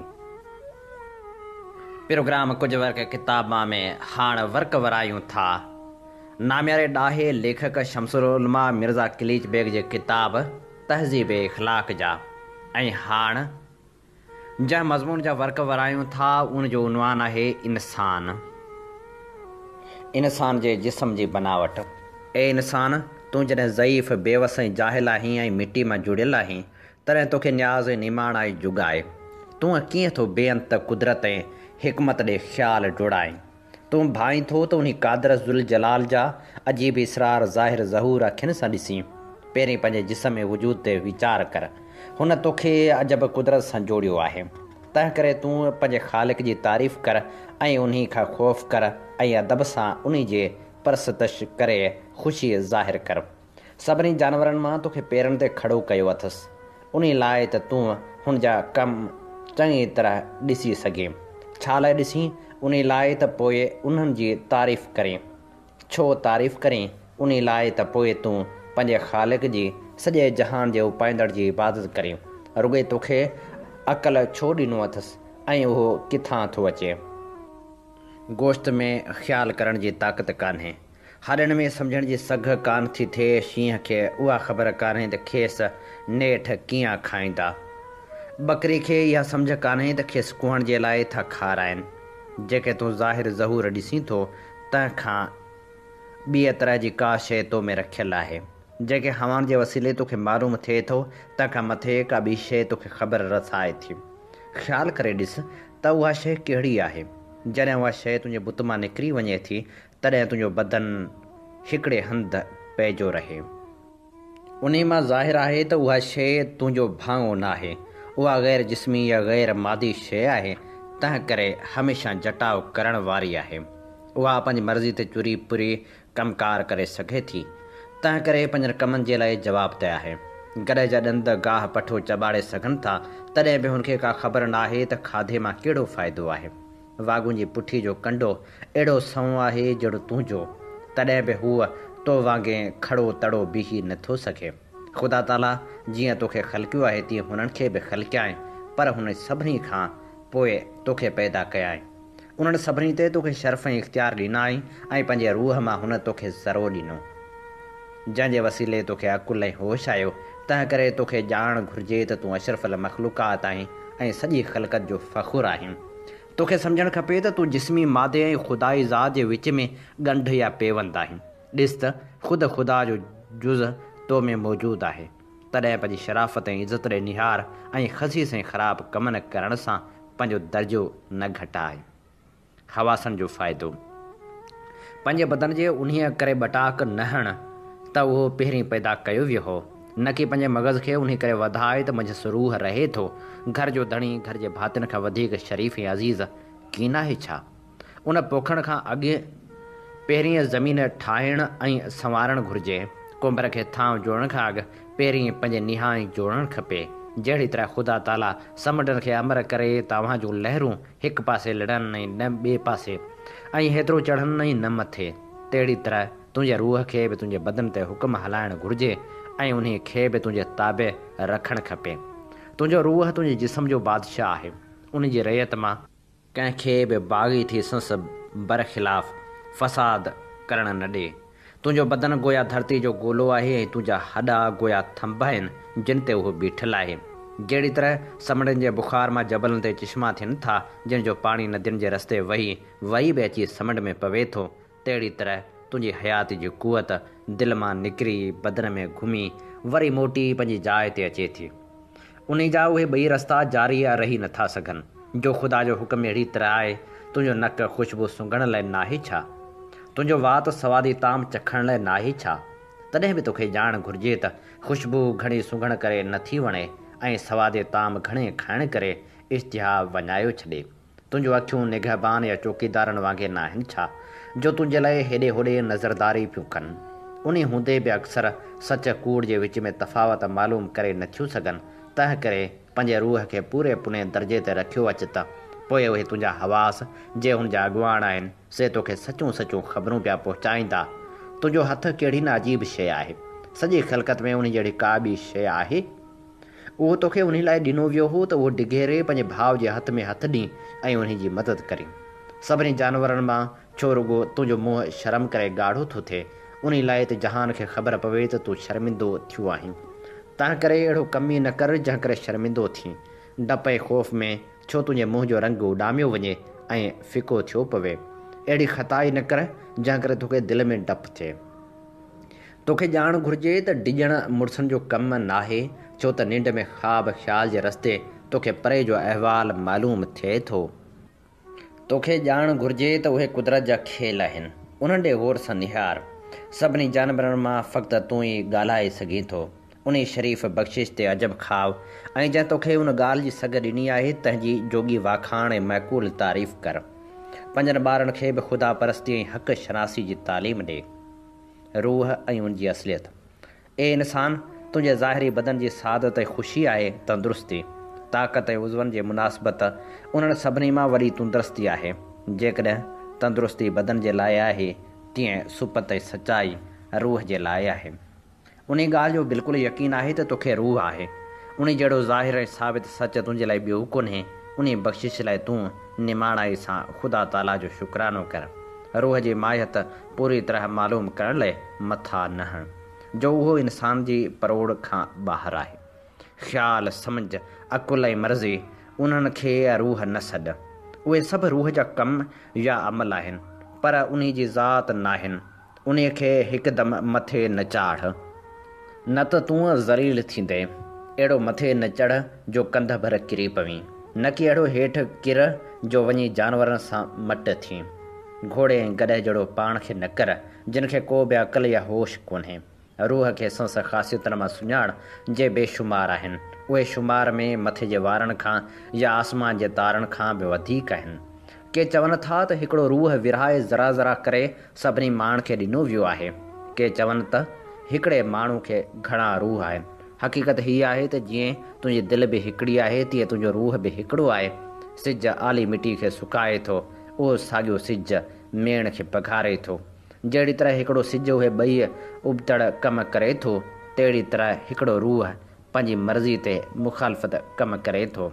जहिड़ी तरह चंड जे मुंहं ते ऊंदाही जे परदे अचण करे बि हुनजी पंहिंजी असलूकी सूरत ऐं ख़ासियत क़ाइमु रहे थी, तहिड़ी तरह रूह बेअक़ल माण्हू में बि पंहिंजी असलूकी कमालियत क़ाइमु रखियो अचे। हूअ फ़ना थियण जो नाहे, हूअ मिटजण जो नाहे, हू सभिनी में हिकु जहिड़ो आहे। तंदुरुस्त माण्हू में हूअ ख़ुशी ऐं ख़ूबी ज़ाहिर करे थो ऐं महिनती माण्हू में हू सम्झ ऐं सियाणप पैदा करे थो। जेतोणीकि हूअ तोखां पोइ बि रहंदो त बि ईअं न ॼाण त हू तोखां अॻे पैदा थियो हो। जॾहिं तुंहिंजो बुत जुड़ियो ऐं मग़ज़ ठहियो, तॾहिं हू बि पैदा कयो वियो। उहो इंसाफ़ न चइबो त नेकियुनि जे करे तोखे चङो रूह मिले, न कि इहो रहम चइबो त बदियुनि जे करे तोखे ख़राबु रूह मिले। उहे नेकियूं ऐं बदियूं तुंहिंजूं आहिनि ऐं उन्हनि जे लाइ तूं जवाबदार आहीं। ईअं न ॼाण त मौत तोखे पुछाणे खां पनाह ॾींदो।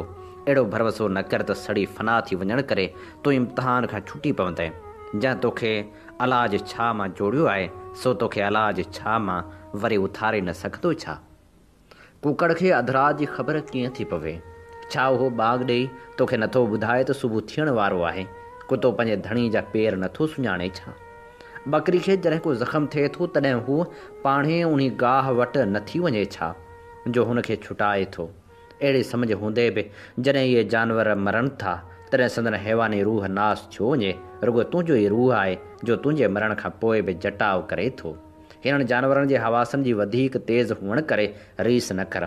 तोखे ॼाण घुरिजे त चङियुनि शयुनि मिलण में को फ़ाइदो कोन्हे, पर उन्हनि खे कीअं कमु आणिजे उन जे मालूम करण में फ़ाइदो आहे। जेकॾहिं तुंहिंजा कन हरण जहिड़ा सरला हुजनि हा, या जेकॾहिं तुंहिंजूं अखियूं बाज़ वांगुरु परे ॾिसनि हा, जे तुंहिंजे सुंघण जी सघ शिकारी कुते जहिड़ी हुजे हा, या चखण जी सघ बांदरनि जहिड़ी हुजे हा, या छुअण जी सघ कछुनि जहिड़ी हुजे हा, त बि अक़ल खां सवाइ उहे ख़ूबियूं तोखे कहिड़े कमु अचनि हा? उहे उन्हनि जानवरनि वांगुरु नेठि नास थी न वञनि हा छा? उन्हनि जानवरनि मां कंहिंखे का ॻाल्हाइण जी सघ आहे छा? उन्हनि मां को तोखे चवंदो त हिन सबब जे करे मूं हीअं कयो? ॾाहे माण्हू जा चप संदूकड़ी जे ताक वांगुरु आहिनि, अञा खुलनि था त जवाहिर अॻियां हारजो पवनि। हुननि जा गुफ़्ता जे हू मुनासिब वक़्त ते ॻाल्हाइनि था, से ॼण त सोन जा वण आहिनि, जे चांदी जे ॿारनि में उमदी तजवीज़ सां पोखियल आहिनि। पंहिंजे रूह जी जेतिरी घणी ॻाल्हि कंदे सा सभु पूरी आहे, जेतिरी ज़्यादा तारीफ़ कंदे सा सभु बजा आहे। उहे ख़ुदि ख़ालिक जी सूरत ते आहे, ख़ुदि उन्ही जो नमूनो आहे। उन जो शर्फ़ ऐं मर्तबो तोखे हमेशह दिलि ते रखणु खपे। तोखे विसारणु न घुरिजे त हिकिड़ी वॾे तबे ताक़त तुंहिंजे हवाले कई वई आहे। जेका शइ चङाई करे सघे थी सा बुछड़ाई बि करे सघंदी। तंहिं करे ख़बरदारी करे उन शइ खे चङाई या नेकी जे पासे हलाइणु घुरिजे। रूह अहिड़ी शइ नाहे जा घणे गोड़ में तोखां गुम थी वेंदी। ईअं न भाए त तूं उन खे दॿाए लिकाए छॾींदे चुस्ती ऐं फुर्ती मां उन खे ख़ुशी हासिलु थिए थी ऐं उनखे कमु करण खां रोकणु मुश्किल आहे। हू हमेशह चरण में आहे। हू जिते किथे कोशिशि कंदड़ आहे। हुनजी फिरती ऐं होशियारी हद खां ॿाहिरि आहे। जेका शइ ज़मीन जे तमामु पराहीं कुंड ते हूंदी त उन्हीअ खे बि हूअ पहुची सघे थो। जेका शइ आसमान जे तारनि खां बि मथे हूंदी त उन्ही खे बि हूअ ॾिसी सघे थो। हीअ असीं अव्हांजी ख़िदमत में पेश करे रहिया हुआसीं नाम्यारे लेखक ऐं ॾाहे शमसुल उलमा मिर्ज़ा किरीच बेग जे किताब तहज़ीब इख़लाक़ मां मज़मून इंसान। हीअ इंसान मज़मून जो पहिरियों हिसो हो। ॿियो हिसो ईंदड़ प्रोग्राम में अव्हांजे समातनि जी नज़र कबो। अमीं ॿुधी रहिया आहियो radio voice of Sindh London ऐं अव्हांजी ख़िदमत में प्रोग्राम पेश कयो पियो वञे कुझु वर्क किताब मां। प्रोग्राम साण अव्हांजी ख़िदमत में हाज़िर अव्हांजो पंहिंजो मेज़बान आहियां हबीब लगारी। जीअं त अमीं इहो बख़ूबी ॼाणो था त radio voice of Sindh London तां असीं अव्हांजी ख़िदमत में उहे प्रोग्राम पेश कंदा आहियूं जिन में क़ौमी सुजागी जा सॾ हूंदा आहिनि, जिन में ॼाण जा ख़ज़ाना हूंदा आहिनि। असीं अव्हांजी ख़िदमत में अमुल गीत बि पेश कंदा आहियूं। Radio voice of Sindh London ऐं voice of Sindh TV Sindh जे तर्जुमाने वारो किरदारु अदा करे रहिया आहिनि। हिननि क़ौमी इदारनि खे अव्हांजे साथ ऐं सहकार जी ज़रूरत आहे। अचो सुजागी जे हिन सफ़र में असां सां हमक़दम बणिजो। असीं पंहिंजा प्रोग्राम मुख़्तलिफ़ तरीक़नि सां अव्हां ताईं पहुचाईंदा आहियूं। अव्हां असांजा प्रोग्राम लाइव बि ॿुधी सघो था। उन सां गॾो गॾु गुज़िरियल प्रोग्राम यूट्यूब ते या फेसबुक पेज ते ॿुधी सघो था। फेसबुक पेज या यूट्यूब ते ॿुधण लाइ हींअर ई सर्च करियो radio voice of Sindh London ऐं असांजा प्रोग्राम ॿुधो ऐं वधि मां वधि दोस्तनि ताईं पहुचायो त जीअं सुजागी जो ही पैगाम घर घर पहुची सघे। प्रोग्राम में हाणे वर्क वरायूं था जग मशहूरु किताब सिंधु जूं सल्तनतूं जा। हीअ किताब नाम्यारी लेखका एलाइस अल्बेनिया जो लिखियलु आहे जंहिंजो सिंधी में तर्जुमो कयो आहे मुज़फ़र बुख़ारी। अॼु असीं अव्हांजी ख़िदमत में हिन प्रोग्राम जी पेश करे रहिया आहियूं 38वीं क़िस्त। अशोक खां अॻु में कंहिं बि राजा खे इहो ख़्यालु न आयो त हूअ पंहिंजो पैगाम पथर ते लिखी लॻाए। अशोक पाण उन जी वज़ाहत करे थो। उहो पैगाम मिसारजणु ॾुखियो आहे ऐं उन सां पोयां ईंदड़ राजाउनि खे मुंहिंजे असूलनि ते हलण में मदद मिलंदी। अशोक खां अॻु में हिंदुस्तानी ॿोली लिखण लाइ तमामु घटि इस्तेमालु थींदी हुई ऐं अशोक उन खे लिखण जो बुनियादु विधो। एतिरे क़दुरु जो वेदनि जा श्लोक ऐं यादाश्तनि जे सहारे राइज हुआ, पर अशोक जे उन फ़ैसिले सां उहे वेद लिखत में अची विया। उहो अशोक ई हो जंहिंजे उन फ़ैसिले जे करे वेद 5000 साल क़दीम ज़ुबान बदिरां उन वक़्त जी राज ज़ुबान मुताबिक़ लिखिया विया ऐं सम्झण जी सहूलियत थी। उन सां गॾु ॿुधमत वारा उहो बटाक बि हणनि था त अशोक एतिरो ई सादगी पसंदि हो जेतिरो ख़ुदि गौतम बुद्ध। सनहाली त उहो बि चवनि था त अशोक दरअसल गौतम बुद्ध जो नओं जनम हो। हूअ शहनशाह अशोक जे तख़्त ऐं ताज खे छॾींदड़ गौतम बुद्ध सां भेंट कनि था। उहो बि नज़र अचे थो त अशोक कुटुंब जी सभ खां घणी तारीफ़ गंधारा में कई वई ऐं हुन बि पंहिंजी ज़िंदगी जो सभ खां वधीक वक़्तु उते ई गुज़ारियो। जॾहिं हू अञा शहज़ादो हो त टेक्सिला जे हाकिम तौरु मुक़ररु थियो ऐं शहर ते कंहिं शहनशाह वांगुरु भरपूर ध्यानु ॾिनो। अशोक जी गादी ओभर हिंदुस्तान में हुई जॾहिं त ओलह जे सरहदनि ते यूनानी ऐं ईरानी ख़तरा मौजूदु हुआ ऐं उन लाइ ज़रूरी हो त इंतिज़ामी मामरा होशियारी सां हलाया वञनि। अशोक जे लिखण मां मालूम थिए थो त हूअ सिंध में यूनानियुनि जी मौजूदगी खां आगाह हो ऐं उन मां ख़तरो बि महसूसु कंदो हो। सिंधु वादी जी सरज़मीन अशोक जे ॾाढी फ़तह कई हुई। हुन सिकंदर आज़म जे मुक़ररु कयल हाकिम सेलोकस खे शिकस्त ॾेई उहे इलाइक़ा वापसि हथु कया हुआ, जंहिंखां पोइ हिकु मुआदो थियो हो त औरतनि ऐं वफ़दनि जी मटा सटा जो सिलसिलो जारी रखियो वेंदो। अशोक जे ॾाॾे जे हरम में सेलोकस जी धीउ बि शामिलु हुई। ऐं उन मां अंदाज़ो थिए थो त नंढपिण जी परवरिश दौरान हू यूनानियुनि जे ख़सलतनि खां चङी रीति आगाह हो। हुन पंहिंजे लिखतनि में मग़रिब जे 5 अहम बादशाहनि सां दोस्ती ते ख़ासि ध्यानु ॾिनो, जिन में पटोलेमी, मेगास, सिकंदर, एंटीगोनस ऐं एंटियोकस शामिल आहिनि। यूनानियुनि सां तालुक़ इक़्तिदार ऐं समाजी तौरु फ़ख़ुर जी ॻाल्हि सम्झो वेंदो हो। उन करे हुन नथे चाहियो त वरी बि को सेल्यूकस बादशाहत लाइ ख़तरो बणिजे। हिंदुस्तान जी ख़ुदमुख़्तियारी बरक़रार रखण लाइ सिंधु नदी वारी सरहद ते चौकसी ज़रूरी सम्झी वई। शायदि उहो ई सबबु हो त अशोक पंहिंजे ओलह वारी सरहद ते पंहिंजा शाही फरमान लॻाइण ज़रूरी सम्झा, जिन मां 2 जलालाबाद ऐं कंधार ऐं 3 उत्तर पथ टेक्सिला में, मानसेरा ऐं शहबाज़ गढ़ी में लॻाया विया। सॼे हिंदुस्तान में जेके फरमान लॻाया विया से अशोक जे पंहिंजी ॿोली मगादी में हुआ ऐं उन्हनि जी लिखत बिरहमी लिपि में हुई। शायदि यूनानी असर जे करे उहो तरीक़ो इख़्तियार कयो वियो, पर जलालाबाद में जेको फरमान लॻायो वियो सो अरामाइक ज़ुबान में हो। कंधार में लॻायल फरमान सभ खां क़दीम लिखतनि में शुमार थिए थो ऐं उहो अरामाइक ऐं यूनानी ॿोलियुनि में हो। मानसेरा ऐं शहबाज़ गढ़ी में लॻायल फरमान मक़ामी ॿोली ख़ारोश्ती में लिखियलु हो, जेका अरामाइक जी मक़ामी शक्ल आहे। एतिरे क़दुरु जो अशोक जो धर्मी प्रोपेगेंडा जो अंदाज़ यूनानी ज़रतुश फ़लसफ़े जे इस्लाहनि ते ॿधल हो। ॿुधमत वारनि जे इस्तिलाह धर्म यूनानी ज़ुबान में आहे, जंहिंजो मतिलबु आहे ख़ुदा जी अतात, बंदगी, पाकाई, ऐं उरामिक में उनजो मतिलबु सच या नेक अमल आहे। उहो बि ज़रतुश इस्तिलाह आहे। वापार ऐं मज़हब जी भारत खां ॿाहिरि वाद विज लाइ लिखत जी सिख्या ज़रूरी हुई। उहो अशोक ई हो जंहिं टिन्ही यानी वापार, धर्म ऐं लिखत खे हिक ॿिए सां जोड़े छॾियो। संस्कृत जा 16 सुखन उत्तर पथ में गॾु कया विया, जंहिंखां पोइ अकर जे कम में महारत रखंदड़नि खे मुक़ररु कयो वियो त हूअ उनखे पथर ते उकरे सॼे मुल्क में लॻाइनि। ॾखण भारत में लॻल फरमाननि जे आख़िर में लिखंदड़नि जी सही थियल हुई, जेका उत्तर ओलह जे ख़ारोश्ती ज़ुबान में हुई। ॾिठो वञे त अशोक जी मौत खां पोइ भारत जी भेट में उत्तर ओलह वारनि जी लिखण पढ़ण में महारत ई हुई, जेका ॿाहिरीं दुनिया में ॿुधमत जे वाधारे जो कारण बणी। उन में को बि शक न आहे त उहे ॿुध लामाई हुआ जिन उद्याना ऐं गंधारा खां निकिरी अफ़गानिस्तान ऐं चीन ताईं ॿुधमत जूं लिखतूं पहुचायूं, जेके मक़ामी ज़ुबान में लिखियूं हुयूं। अशोक सिंधु नदी जे ओलह वारनि इलाइक़नि ते जेको ध्यानु ॾिनो, उन जे नतीजे में सियासत ऐं मज़हब भारत खां सफ़र कंदो ॿियनि मुल्कनि ताईं पहुतो। जीअं बटकारा में अशोक जे इंतिज़ामी अमलदारनि संस तामीर जे अंदाज़ खे अॻिते वधायो।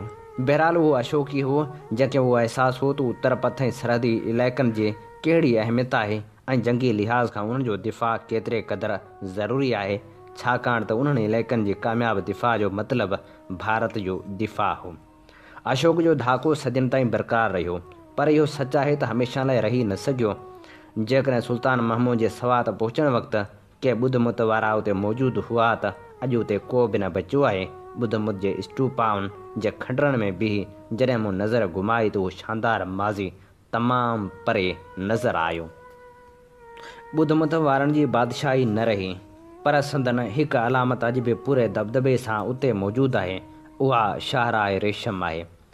हिकु ॾींहुं मेंगुरा जे बाज़ार में घुमंदे मूं हिकु होटल में ॾिठो त उहा नौजवाननि सां भरियलु हुई, जेके टीवी ते वेही भारतीय फिल्म लैला मजनू ॾिसी रहिया हुआ। अॼु भारतीय अदाकार अरबी मौसीक़ी ते हिकु इश्किया दास्तान पेश करे रहिया हुआ, पर उहो इश्क अॼु पाकिस्तानी नौजवाननि लाइ ममनू आहे। होटल में वेठल नौजवाननि जा ख़ुशी विचां बहकंदड़ चहिरा उहा तस्दीक करे रहिया हुआ त उहे ख़ुशियूं शाहराए रेशम जे करे आहिनि। उन मां ज़ाहिर थिए थो त अॼु बि शाहराए रेशम जी केतिरी अहमियत आहे। ॿीअ सुबुह ते मूंखे शाहराए रेशम जे असलूकनि राहकनि सां मिलण लाइ वञणो हो। अॼु सवा जा आॾाणा लोमिज़ पोलिस्टर उणे रहिया हुआ, जॾहिं त कंहिं ज़माने में उते चीनी रेशम जी उणत थींदी हुई। के वापारी अॼु बि साबित क़दमी सां पंहिंजो क़दीम पेशो बरक़रार रखियो पिया आया। विरहाङे खां पोइ 20 सालनि ताईं सवाद जी हैसियत हिकु नीम ख़ुदमुख़्तियार रियासत जहिड़ी हुई ऐं उते सवाद जे वाली जो हुकुम हलंदो हो। 1969 में पाकिस्तान जे पहिरें फ़ौजी आमर जनरल अयूब ख़ान सवात रियासत खे पाकिस्तान में ज़िम करे छॾियो। मुखालफ़त खां बचण लाइ आमिर अयूब ख़ान ऐं सवात जे वाली विच में हिकु मुआहिदो थियो, जंहिं मूजिबि 35 सालनि ताईं सवात खे टैक्स फ्री इलाइक़ो करार ॾिनो वियो। उहो अरसो त ख़तमु थी चुको आहे, पर अॼु बि जॾहिं को नाणे वारो वज़ीर सवात खे टैक्स जे दायरे में आणण जी कोशिशि करे थो त सवाती उन जे ख़िलाफ़ एहतिजाज कनि था। सवात खे रुॻो उन जे जबलनि जे करे पाकिस्तान जो स्विट्ज़रलैंड नथो सॾियो वञे, पर ॿियूं केतिरियूं ई शयूं उनखे उहो एज़ाज़ ॾियारण में अहम किरदारु अदा कनि थियूं। दिलकश नज़ारा, सरसब्ज़ वादियूं बि पंहिंजी अलॻि सूंहं रखनि थियूं। हिते लुबना जो वेंडरवेक्स फॉर लेडीज़ नाले हिकु इदारो बि कमु करे थो, जिते लिपस्टिक ऐं रंग गोरो करण जी फेयर एंड लवली क्रीम ऐं ॿियो मेकअप जो सामान तयारु कयो वञे थो। उनखां सवाइ हिते जी ब्लैक मार्केट में स्मगल थियल सामान बि जाम मिली वञे थो। मेगुरा जी मेन बाज़ार में आउं सलेमान सां गॾु चांहि पी रही हुयसि। हूअ भूरनि वारनि ऐं साईं अखियुनि वारो नौजवान हो, जेको उत्तर वज़ीरिस्तान खां आयो हो। संस ज़ाल बि साणुसि गॾु हुई, जंहिंखे सोढ़ी गले वारो लिबास, सोनो हार ऐं रेशमी बुरको पियल हो। हू कार में आया हुआ, जंहिंजो टैक्स भरियल बि न हो। हू अफ़गानिस्तान खां टूची लिक ज़रिए बनू पहुता हुआ ऐं पोइ फाटा मां थींदा सवात पहुता हुआ। जलालाबाद जी पुलिस सरबराह खे ॿुधायो हो त हूअ स्मगलर हज़ारे रुपया भरे सिफ़ारती पास हासिल कनि था ऐं उन लाइ हू अफ़गानिस्तान में मौजूदु पाकिस्तानी सिफ़ारती अमले खे ॻरियूं रिश्वतूं बि ॾियनि था। पर उन ते एतबार करणु ॾुखियो आहे, छाकाणि त अफ़गानी अमलदार पाकिस्तानियुनि जूं अहिड़ियूं गिलाऊं कंदा रहनि था।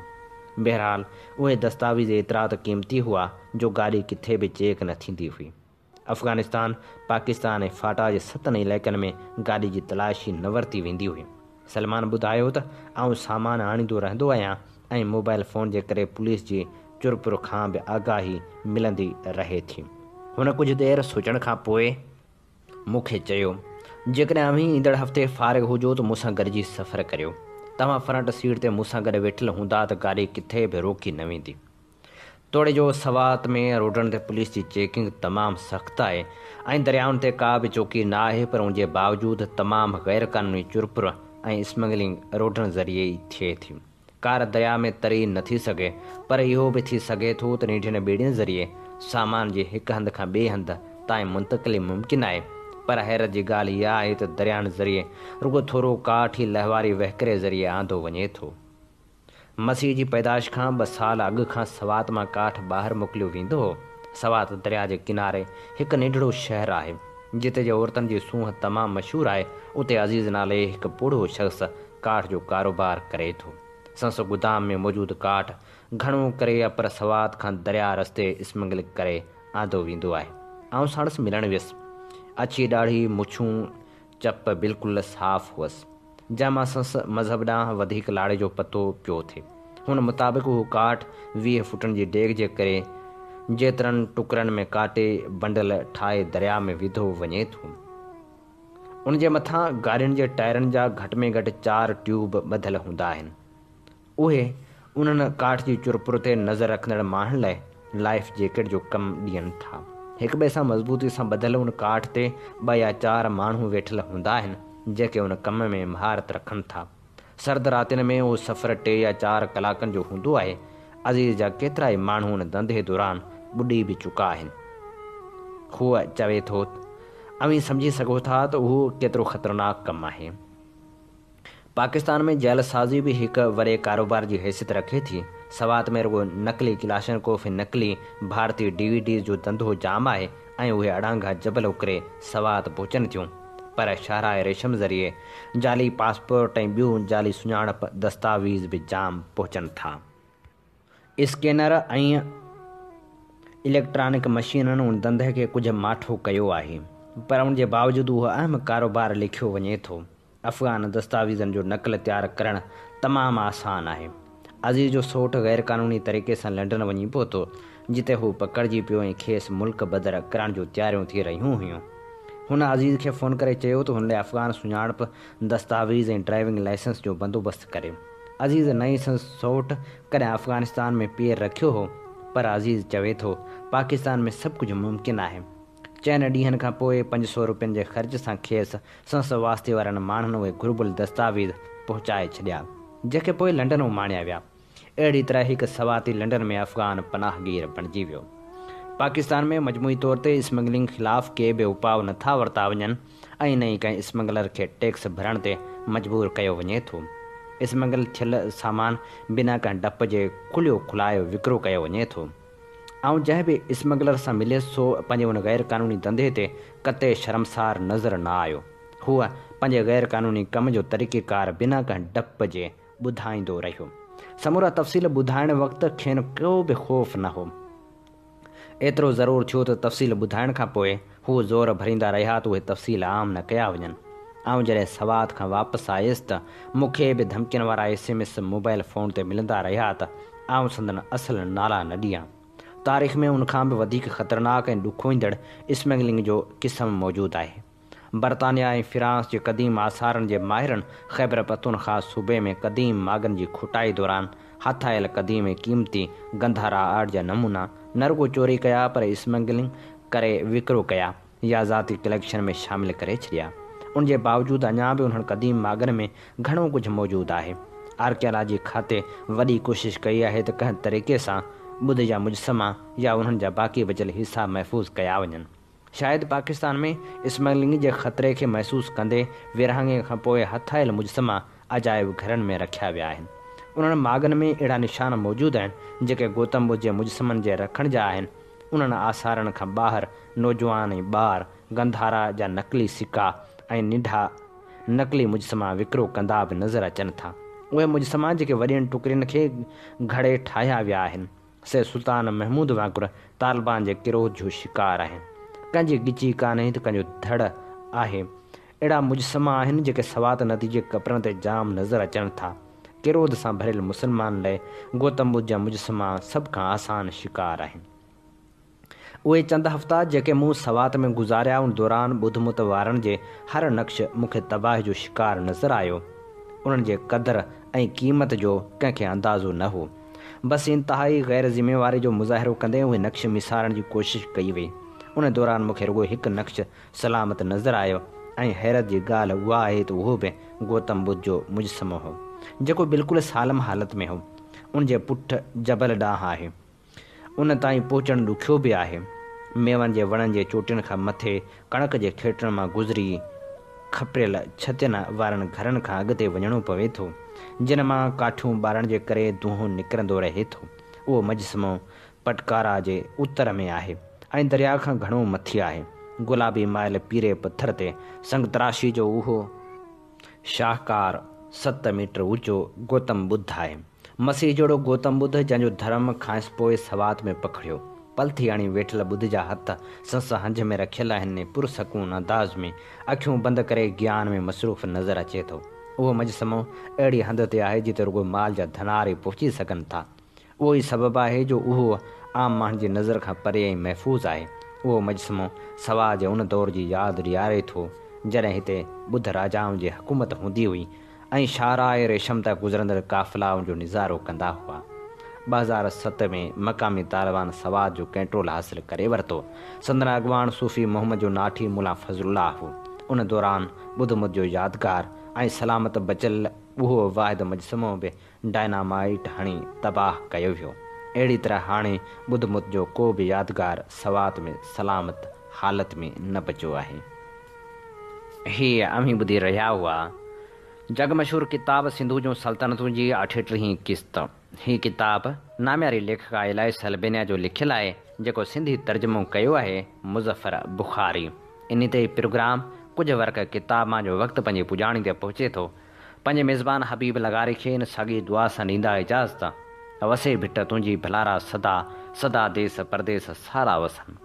कॾहिं सींद सिंजी न मेरी थे कॾहिं मोड़ कंहिंजा न मुरझाइजनि।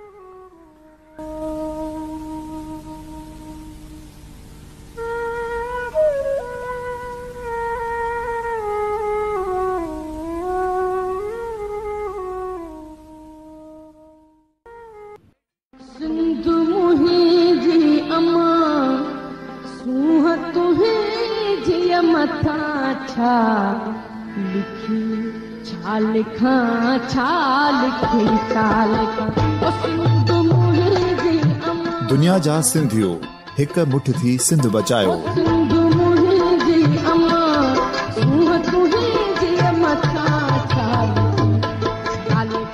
सिंध जो क़ौमी आवाज़ radio voice of Sindh London.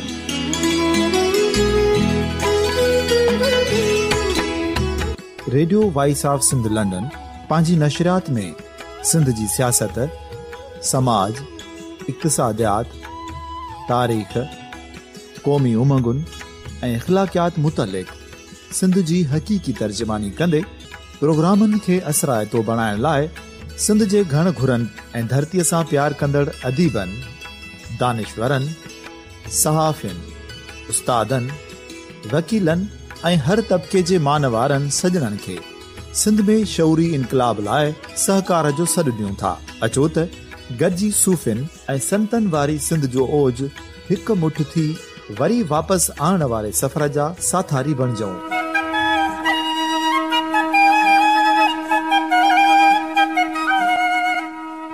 हिक नए सुबुह जी शुरूआत जो पड़ाॾो घर घर, ॻोठ ॻोठ ऐं शहर शहर ताईं पहुचायो। शाल सिंध आबाद ऐं ख़ुशहाल थिए, सिंधी माण्हू सुखियो ऐं सताबो थिए।